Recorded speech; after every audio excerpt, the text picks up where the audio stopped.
ಉದ್ಘಾಟನೆ ದಿನವೇ ಕೊಪ್ಪಳ ರೈಲು ನಿಲ್ದಾಣದ ಬಣ್ಣ ಬಯಲಾಗಿದೆ. ಮೋದಿ ಉದ್ಘಾಟನೆ ಮಾಡಿದ ಕೆಲವೇ ಹೊತ್ತಲ್ಲಿ ಮಳೆ ಸೋರಿಕೆಯಾಗಿದೆ.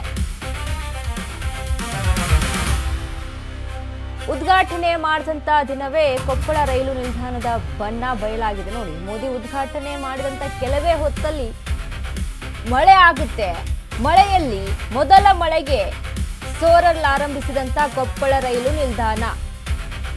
ಮೊದಲ ಮಳೆಗೆ ರೈಲ್ವೆ ಇಲಾಖೆಯ ಅಧ್ವಾನ ಜಗಜ್ಜಾಹೀರಾಗಿದೆ. ಉದ್ಘಾಟನೆಗೂ ಮುನ್ನವೇ ಬಯಲಾಯಿತು ಕಳಪೆ ಕಾಮಗಾರಿ. ನಿಲ್ದಾಣದ ಒಳಭಾಗದಲ್ಲಿ ಜಲಪಾತದಂತೆ ಸುರಿದ ಮಳೆ. ನಿಲ್ದಾಣದಲ್ಲಿ ಕಂಡ ಕಡೆಯಲ್ಲೆಲ್ಲ ಮಳೆ ನೀರು ಸೋರಿಕೆಯಾಗಿದೆ. ಸೋರುತ್ತಿರುವ ಮನೆಯ ಮಾಳಿಗೆಯಂತಾದ ಸೋರುತ್ತಿರುವುದು ಮನೆಯ ಮಾಳಿಗೆ ಅನ್ನುವಂಥ ರೀತಿಯಲ್ಲಿ ಕಾಣಿಸ್ತಾ ಇದೆ. ಉದ್ಘಾಟನೆ ಮಾಡಿಕೊಂಡಿದ್ದ ಸಿದ್ಧತೆಗಳೆಲ್ಲ ಲಾಸ್. 21 ಕೋಟಿ ಖರ್ಚು ಮಾಡಿ ನವೀಕರಿಸಿದ್ದು ಇದೇ ರೈಲು ನಿಲ್ದಾಣನ ಅನ್ನುವಂಥ ಪ್ರಶ್ನೆ ಮೂಡುತ್ತೆ. ಈ ರೈಲು ನಿಲ್ದಾಣ ನೋಡಿದ್ರೆ ಕೊಪ್ಪಳ ರೈಲು ನಿಲ್ದಾಣದ ಅಧ್ವಾನ ಕಂಡು ಹೆಚ್ಚಾದ ಜನಾಕ್ರೋಶ. 21 ಕೋಟಿ ಖರ್ಚು ಮಾಡಿ ರೈಲು ನಿಲ್ದಾಣ ಮಾಡಿರುವಂಥದ್ದು. ಬಟ್ ಸುರಿದಂತ ಮೊದಲ ಮಳೆಗೆ ರೈಲು ನಿಲ್ದಾಣದ ಸ್ಥಿತಿ ನೋಡ್ರಿ. ಅಲ್ಲಿ ಉದ್ಘಾಟನೆ ಮಾಡಿದ ಕೆಲವೇ ಹೊತ್ತಲ್ಲಿ ಬಣ್ಣ ಬಯಲಾಗ್ಬಿಟ್ಟಿದೆ. ಮಳೆ ಸುರಿದಿದೆ. ಸುರಿದಂತ ಮಳೆಗೆ ಕಂಪ್ಲೀಟ್ ಆಗಿ ಸೋರಿಕೆ ಆಗಿದೆ. ಈಗ ಅಕ್ಕಪಕ್ಕದಿಂದ ನೀರು ಬರುವಂಥದ್ದು ಬಂದ್ರೆ ಓಕೆ, ಅದು ಕಾಮನ್ ಅಂತ ಹೇಳ್ಬೋದು. ಯಾಕಂದ್ರೆ ಅಕ್ಕಪಕ್ಕದಿಂದ ಅಲ್ಲಿ ಯಾವುದೇ ರೀತಿಯಾದಂಥ ಚಾವಣಿ ಇಲ್ಲ, ಏನಿಲ್ಲ. ಬಟ್ ಈ ಸೋರಿಕೆ ಆಗುವಂಥದ್ದು 21 ಕೋಟಿ ವೆಚ್ಚದಲ್ಲಿ ನವೀಕರಣಗೊಂಡಂತ ಕೊಪ್ಪಳ ರೈಲು ನಿಲ್ದಾಣ. ಬ್ರಿಟಿಷ್ ಆಡಳಿತದ ಅವಧಿಯಲ್ಲಿ ಕೊಪ್ಪಳ ರೈಲು ನಿಲ್ದಾಣ ನಿರ್ಮಾಣ.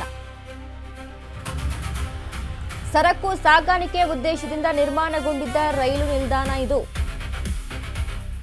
ಅಮೃತ ಭಾರತ್ ನಿಲ್ದಾಣ ಯೋಜನೆಯಡಿಯಲ್ಲಿ ಇದು ಪುನಃ ಅಭಿವೃದ್ಧಿ. ಕೊಪ್ಪಳ ಜೈಲು ನಿಲ್ದಾಣ ಆಧುನೀಕರಣಕ್ಕೆ 21.14 ಕೋಟಿ ರೂಪಾಯಿ ವೆಚ್ಚ ಆಗಿದೆ. ಆಧುನಿಕ ಮತ್ತು ಸುಧಾರಿತ ಪ್ರವೇಶ ವ್ಯವಸ್ಥೆ, ಉನ್ನತೀಕೃತ ಪ್ರಯಾಣಿಕರ ಸೌಲಭ್ಯ, ವಿಶಾಲ ಸಂಚಾರ ಸ್ಥಳ, ನವೀಕೃತ ನಿಲ್ದಾಣ ಪರಿಸರದಿಂದ ಹೊಸ ರೂಪ. ಶುಕ್ರವಾರ ವರ್ಚುವಲ್ನಲ್ಲಿ ಪ್ರಧಾನಿ ಮೋದಿಯಿಂದ ನಿಲ್ದಾಣ ಉದ್ಘಾಟನೆ.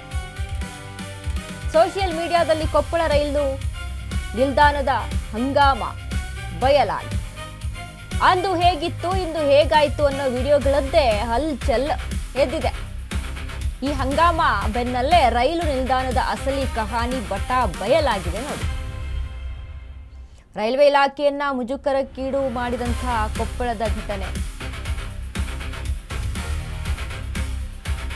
21 ಕೋಟಿ 14 ಲಕ್ಷ ರೂಪಾಯಿಯಲ್ಲಿ ನಿರ್ಮಾಣ ಆದಂತಹ ರೈಲು ನಿಲ್ದಾಣ ಅದು. 21 ಕೋಟಿ ಇದೆಯಲ್ಲ, ಆ ಮಳೆ ನೀರಲ್ಲೇ ಕೊಚ್ಕೊಂಡು ಹೋಗ್ಬಿಟ್ಟಿದೆ ನೋಡಿ. ಎಲ್ಲ ಆ ರೀತಿಯಾದಂಥ ವ್ಯವಸ್ಥೆ.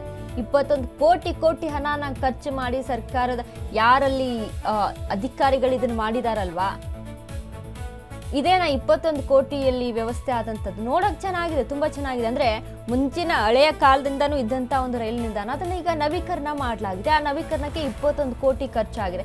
ಏನ್ರಿ ಮಾಡಿದ್ರೆ ಆ ಮಳೆ ಆಗ್ತಾ ಇದೆ, ಅಲ್ಲೆಲ್ಲ ಸೋರಿಕೆ ಆಗ್ತಾ ಇದೆ ಅಂತ ಅಂದ್ರೆ ಏನ್ ನೀವು ಮಾಡಿರುವಂತ ನವೀಕರಣ ಏನು? ಕೊಪ್ಪಳದಲ್ಲಿ ಈ ರೀತಿಯಾಗಿ ಆಗಿದೆಯಲ್ಲಪ್ಪ ಅಂತ ಎಲ್ಲರೂ ಕೂಡ ಖುಷಿ ಪಡ್ತಾ ಇದ್ರು. ಓಕೆ, ನಮ್ಮ ಈ ಭಾಗದಲ್ಲೂ ಕೂಡ ಕೊಪ್ಪಳದಲ್ಲಿ ಇಂಥ ಒಂದು ರೈಲ್ವೆ ಸ್ಟೇಷನ್ ಆಗಿದೆ. ಆದರೆ ಯಾವುದೋ ಒಂದು ಜಿಲ್ಲೆಗೆ ಒಂದು ಹೊಸದಾಗಿ ಏನೋ ಒಂದು ಎಂಟ್ರಿ ಆಯಿತು, ಕೈಗಾರಿಕಾ ಆಗಿರ್ಬೋದು, ಫ್ಯಾಕ್ಟ್ರಿ ಆಗಿರ್ಬೋದು, ಈ ರೀತಿಯಾದಂಥ ವ್ಯವಸ್ಥೆಗಳಾಗಿರ್ಬೋದು, ಅಲ್ಲೇ ಜನಕ್ಕೆ ಖುಷಿ ಪಡುವಂಥ ಸುದ್ದಿ. ಬಟ್ ಮಾಡೋ ವ್ಯವಸ್ಥೆಯನ್ನು ಸರಿಯಾದ ರೀತಿಯಲ್ಲಿ ಮಾಡಲಿ ಅಂತ ಈ ರೀತಿಯಲ್ಲಿ ನೀರಲ್ಲಿ ಹೋಮ ಆಗಿದೆಯಲ್ಲ, ಇದನ್ನ ಯಾರು ಪ್ರಶ್ನೆ ಮಾಡ್ತಾರೆ ಹಾಗಾದ್ರೆ?